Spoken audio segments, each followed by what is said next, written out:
నిన్న రాత్రి మన ఊర్లో దొంగలు పడ్డారట గానే. అమ్మా అవునా? బంగారం వెండి అంతా తీసుకుపోయిందట. బంగారం వెండి తీసుకుపోయిందాని?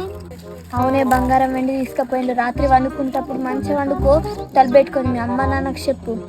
అక్క అవును, అమ్మా నాన్నకు చెప్తాడా? సాయం ఉన్నాడు, సాయనకు చెప్తా. సరే పోదాం రాడి.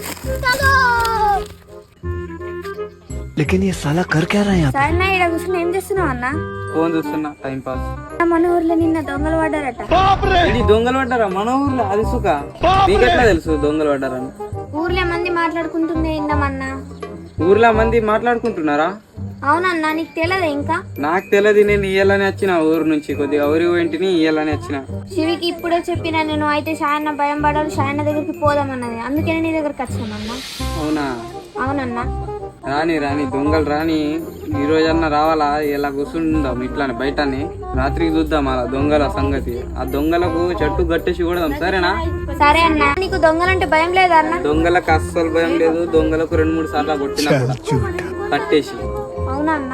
సరే రాత్రి కలుద్దాం. దొంగలు వస్తే నాకు చెప్పు, నేను వస్తా. సరే అన్న. సరే పోండి పోండి.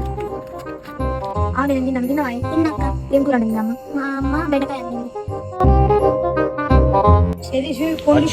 మన ఊర్లో దొంగలు ఏంటి? దొంగలు వచ్చిన షాయనకు చెప్తాం, నాడు షాయన్ వస్తాడు. वो अलग ही लेवल का बंदा था। అన్నా ఏమైంది? ఇటు వచ్చింది అన్న, మన ఊర్లో దొంగలు వచ్చిందట అన్న. దొంగలు వచ్చిందా? అవునట అన్న. ఆగులి, నేను కట్ట తీసుకొని వస్తా ఇప్పుడు. ఆగులి. అగో షాయన్ 10 నిమిషాలకి ఎక్కనే అయింది. పోయేద్దాం దా, పోదాం. ఏం చేస్తున్నాడో ఇంట్లో, పోయేద్దాం దా ఒకసారి. కట్ట తీసుకొని వస్తా అన్నాడు షాయన్న, ఇంకా రాలే. ఇంకా